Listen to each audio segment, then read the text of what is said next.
Hello everyone, welcome back to the channel. Today we're going to take a look at the Churchill Mk I, which is a bit of a strange vehicle for me. I really like heavy tanks a lot, but this is a heavy tank I don't really think works very well. I know a lot of other people don't really like it much either. So, for those reasons I thought I should probably take a look at it. Eventually, along the line, I want to be someone that understands, relatively speaking, how every vehicle works in the game. And considering this is a bit of a vehicle that's out of place and doesn't work very well, I thought it would be a bit of a nice little challenge to take a look at it and try and figure out what makes it work the best. I say it like that because it doesn't really work as a heavy tank itself, at least not at 3.0, which is its current battle rating. It got lowered from 3.3. It still doesn't really work very well at that battle rating for what a heavy tank should do. So I have got a pretty decent game today. It was recorded from a replay because sadly the original recording I got of the game malfunctioned in some way. I'm not really sure what happened to it. I'm still trying to figure out what happened there, but I do have the replay and hopefully it does it a little bit of justice. So before that though, as always, I'll go through the lineup I used while playing this vehicle that I think complements the tank very, very well. So see you there in a second. So this is the lineup I'm using for 3.0 Britain. For the planes, I'm going to go with the Avenger. It's a premium, but it does get 4 £500 bomb drops, which I think is a pretty decent alternative.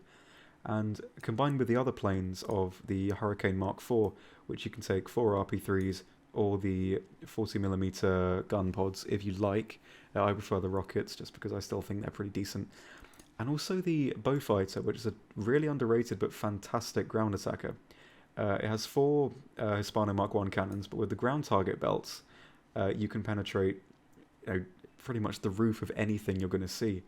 And not a lot of people use this. I mean, it's decently maneuverable. You can take out planes, and you've got so much ammo that you can afford to just spray anything down, and it really does work very, very well. Along with the Churchill, the AC Mark II as your AA, then the Orlecan cannons are very, very good, and it's pretty much what you're going to want to use up until you get the next armoured car AA. The 3-inch gun carrier I think is a little bit underrated, but still a decent tank destroyer at 3.0. I think this is a vehicle that you can take out probably at 3.3 maximum, because the armour is still going to be pretty decent. If you angle it, you can bounce the German 75 pretty effectively, and its gun, whereas it's not too powerful, can penetrate pretty much everything you see, so you've got that advantage as well. And for a medium, I'd go with the Valentine Mark 9 or the Mark 11 if you like, depending on preference. I like the 57mm rather than the 75, but this is a pretty decent medium for what it is. The armor's okay, the gun's very good, and you can use this thing whatever battle rating you're at really. The gun's still going to be effective. The armor will probably only really be effective at 3.0, but it's not really a tank to rely on the armor anyway, so I think it's a good fallback. And if you like as well, I mean, swap out one of the the Hurricane or the Beaufighter for another Valentine as well, so you can take both of them, so you have 2 options to respawn in if you lose one of the other mediums. So that's what I go with. Right, on to the game. So, the match we're having a look at was on Poland. It was a 3.3 game against Germany. And this was probably one of the best games I actually had while playing the Churchill Mk I. It was either dying in one shot from a German 75 or not being fast enough to really traverse the map and kill enough targets or, well, really win the match. And I think that's where the main problem of this tank comes in that it's playing where the meta is generally lighter, faster tanks, and it just can't really compete with that as a heavy, because it's very slow. And whereas its survivability, if you angle correctly and you're a bit lucky, is okay, your gun isn't really powerful enough to dish out the damage that it should to justify the survivability, because, you know, sure you can take hits, but that doesn't mean anything if you can't disable what you're shooting at. So, one thing I think this tank's very good for, as I'm using here, is the smoke. It's very, very effective, and because you have it in the secondary gun at the front, and you have it in the turret, you can smoke off anything you like, really, whether it be a tank you're shooting at, or a line of sight. it's just really, really useful for anything like that, really. It's something I used maybe a bit too much on the tank, but still I think it's pretty decent. So at this point there's a lot of tanks around here. So what I was going to do is move my way up towards where they're going to be coming from and maybe get behind them a little bit, or just engage them from a location they're not really going to be expecting. Because that's one thing that I do like to do with tanks like this, is I put them into places where no one's going to really expect them. No one's going to expect to meet a tank on this flank that they're going to have to aim to disable. I mean, most things like the heat is just going to go, you know, center mass, and you're going to disable whatever you're shooting at. But with this thing, you're going to need to aim a little bit. You need to go through the turret ring, or the slot for the optics, or the front plate. So I'm just waiting in the smoke here because I don't want to push out from smoke, because that way people are going to see me before I see them, and you know, I've got time, so I'm just going to sit here behind the smoke and wait for it to clear, just to make sure I'm not driving out into a line of sight. So I'm going to mill around here because a lot of my team's been taken out, and I see a 37mm AA drive along. I don't really want to push out too much, so I might as well stay here because I can have a lot of lines of sight covered. So strafe the driver, kill the crew, and there we go. Just scanning around now because I know that this is, well, roughly where the enemy spawn is and where their respawns are going to be coming from. So I see a Stug. He hits my turret, I think, and doesn't pen. Go for the driver, then the gunner, then for the other side, and take out the loader as well. So the gun at this range can easily dispatch pretty much everything you're going to see in a few shots, but only really on maps like this. If you put this thing on something like Mozdok, it's not really going to do very well at all, just because the gun at that range can't really disable anything. So little Panzerjäger there, he's not really going to be much trouble for me either. Go for both the crew and take him out as well. So I see a Puma on over there, but I see a F2 in front of me here. Now the Puma's not really engaging me, and even if he did, he's not really going to do too much damage. So I'm going to give chase, which is a little bit silly in a heavy tank like this, but I want to make sure that F2 dies, because he is currently the only thing that I'm aware of that can actually pen me frontally and do a lot of damage. And him being a medium and me being a heavy, he just gets behind every corner. I try and follow him around every time, which was a little bit annoying, but either way, we'll get to him in the end. So the Puma's gone as well, and I can only assume they've gone into the same direction together to engage something that they've both seen. So they're either going to be down the road to the left, or down the road further down and to the left. So I scan to the left here, and there they both are. Puma and the F2. Shooting the engine to disable because I know I can easily get another shot into the turret. Try and go for the Puma's driver, but don't damage anything. Go into the turret, kill the loader and the breach. Shoot the Puma in the side. Don't really get any proper damage. Shoot him in the engine so he can't escape. Try and disable the barrel on the F2, but the shot bounces and he kills himself from the damaged breach. Letting the Puma stay on fire, I shoot in between the driver and the gunner and miss again. He bounces off me, put another one through the driver, and kill him. Pop smoke there behind me using the gun on the front, just to make sure I'm not going to get shot in the back, and I push back up to where I was before, just so I can intercept a few more targets coming around for me. And then I get shot in the back with heat. So I'm thinking it's either a Stug or a Panzer IV with the stub gun. So I'm going to push quickly and come around this corner so I can engage him from the front. He takes a shot on my engine and he misses because, well, he's not really going to pen that. So while I'm here, I'm going to take the time to turn myself around and see if he's going to push me or not. And he doesn't. I pop smoke there because I often notice that smoke makes people do strange things. It either makes them rush at you or reverse, but this guy doesn't really seem to be doing much. So I completely smoke the area out and just wait to see what he's going to do, because you know, nothing's coming from behind me at the moment and I've got time. So I can just wait to see what he does. I mean, he's going to have to push me if he wants to take me out. We've got the A point, we've got tanks around the A point, so he's at the disadvantage right now. So I can just sit here, make sure I'm not going to get shot from the right, and just take my time. It doesn't show up on the replay, but I have marked him on the map for the friendly Stuart at the A point. So he's going to be coming to help very, very soon. So I'm just scanning around to make sure I'm not going to get shot from any other angle while I'm waiting for this guy. I'm reversing just in case he pushes out. He's going to need to pull out a lot further to shoot me, and I've got more time to react and get a shot into the gunner or the driver. And if I was closer, he wouldn't need to push out very far at all to get a shot on the front plate or through my turret, which he can pen sometimes. And now I can see the Stuart pushing up on him, so I'm going to start to engage the F1 again. Just waiting here to see if he's going to drive out after he gets shot or if he's going to turn around to engage the Stuart. Stuart shoots, he pushes out but goes back into the smoke, not really sure what he was doing. I think he was panicking a little bit there. So I push out, go for the turret, kill the gunner, I think, and then go for the driver to finish him off. Thanks for the Stuart there for making that engagement a little bit easier. So, pushing out here, getting strafed a little bit, but it's not really going to be much of a problem. Most of the German aircraft at this tier can't really do much damage to me. I see the Panzer III and I push up towards the wall here to hopefully make sure he can't look over the wall to see me. So the closer I am, the less likely he's going to spot me. I shoot him in the driver, drive forward, get another shot into the side, take out the gunner, aim in between the turret to knock out the last two crew. And he's disabled as well without even getting a shot on me. So, pushing out here towards the spawn, there's nowhere else for me to really go. I mean, I could turn back and try and find the few more tanks scattered around, but it's just going to get me killed for the sake of not pushing towards the spawn. So, get bombed here, drive away, and it's at this point I realise that I've left the oven on in the kitchen, so I go out to try and amend that situation, so I'll cut to when I come back. So, luckily I come back just in time to see an unaware Panzer III drive out from spawn there, go for the driver and the gunner in one shot, disable the loader there, and finish him off with a shot through the middle into the commander.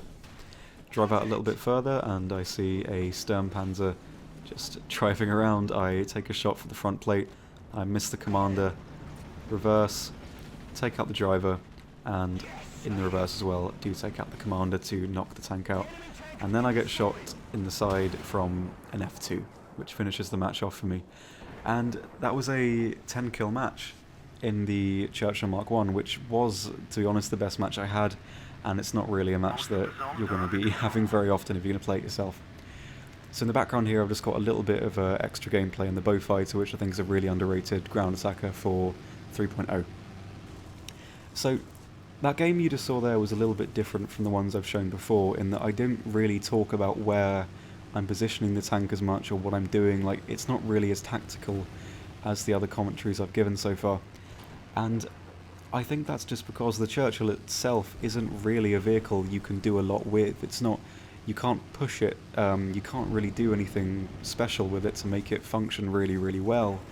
It's just a combination of what map you get, what nation you're fighting, and just a lot of luck on your part for the enemies not knowing where to shoot you, and being able to meet tanks that aren't going to be able to dispatch you frontally in 1 or 2 hits. So the match I had there, I was very lucky in that I didn't see really anything head-on that could deal much damage to me. And so in that way, the game that I showed isn't really a great representation of what the vehicle is generally like. But if I showed games of what the vehicle's usually like, it would be kind of boring. It would be killing 1 or 2 tanks, then getting killed by a Panzer IV F2 or a Panzer IV G.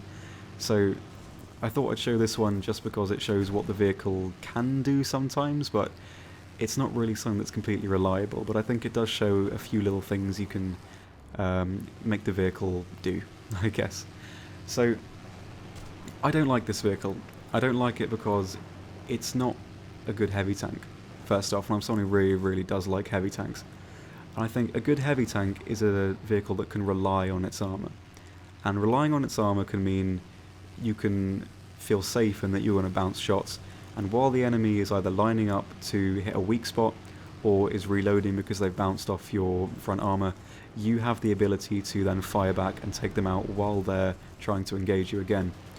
And you can't really do that on this tank. I mean, it does have decent armour, you can bounce some shots, and if you angle the hull you can pretty much nullify the front plate completely, nothing's going to be able to pen you through that. But your gun can't really take whatever's shooting at you out. I mean, The thing that gave me the most trouble was the short 75mm Panzer IVs, because the 100mm heat can just cut through your turret ring, front plate, anything.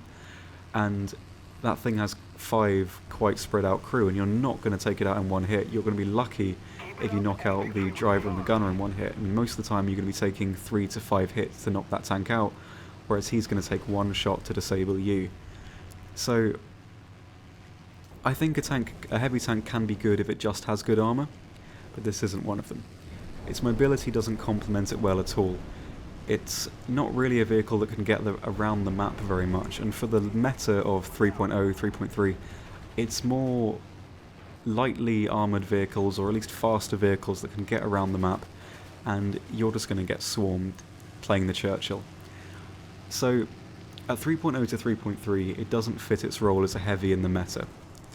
And if you are mad enough to take it out at 3.7 or 4.0, you're not going to have a good time either, because one of the most common things you're going to be seeing at 3.7, so for Germany you've got the Panzer IV-G.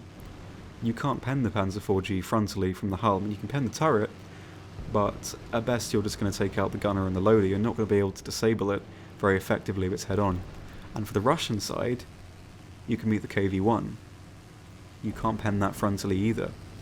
And sure, he can't really pen you that easily either, but there are parts on your armour that he can penetrate, and since you have no chance of really doing any damage to him, he's going to take you out. So this tank is bad because it's, 3.7 is a very common matchmaking bracket, and you're going to see yourself in those matches quite often. And you can't use the vehicle then. I mean, you're really slow, you're not manoeuvrable, everything you meet is faster than you, more mobile, still has effective armour, and has a much better gun. You are completely obsolete 2 matchmaking brackets above your BR. And that doesn't make for a good vehicle. I mean, even 3.3 is a stretch, because the most common things you're going to see are going to be the Panzer IV F2, which can just cut right through you, and it's going to take you a lot of effort to knock that tank out. Whereas he can just take 1 shot at you and you're done, pretty much. So it's not a tank that you can use on every map either. Close quarters maps are going to be what you're going to want to take this vehicle out on, because you're going to be close enough to the enemy where your gun is constantly going to be able to do damage. But on larger maps like Kuban, Karelia, Mozdok, you're not really going to be close enough to what you're engaging to do any damage at all, because the drop-off on the 2-pounder is just so weak that you're not going to be able to penetrate, and even if you do, you're going to be causing so little damage, you might as well not be hitting them anyway. So the tank's got okay armour, it's got a very bad gun, and very bad mobility. And for that reason, I think it's not a good heavy, and it's not a good tank either, at all. It's not really a tank I think you should really be using whatsoever. I mean, the slot that this tank can take can easily be put to better use taking out another Valentine. But the tank does do well at 3.0, just because the tanks that you can pen you frontally, like the Marders, the Pack Wagons, they're not incredibly common vehicles. I mean, the long 50 that you can see on some of the Panzer IIIs can do a lot of damage to you, the Puma as well. But they're still going to have to try and aim to knock you out. They can't just shoot centre mass and hope for the best. So the tank does work well there. You can take a lot of shots and you can pretty much finish off anything you can as long as they're close range. But those are so specific. That's quite a specific scenario that the tank works well, and you can't take it onto any map like you can with something like the Valentine and make it work, because either the gun doesn't work or the armour doesn't work, and the mobility never really works anyway. So it's a tank that isn't very good, and it's a tank that isn't very good in most situations. So to make this vehicle work the most effectively, I'd suggest playing it around the other tanks on your team. So if you're in the middle of a group like that, you can take some of the fire, allow them to do the actual work around the area you're in, and use the smoke you've got as well. That's one of the best things about this vehicle.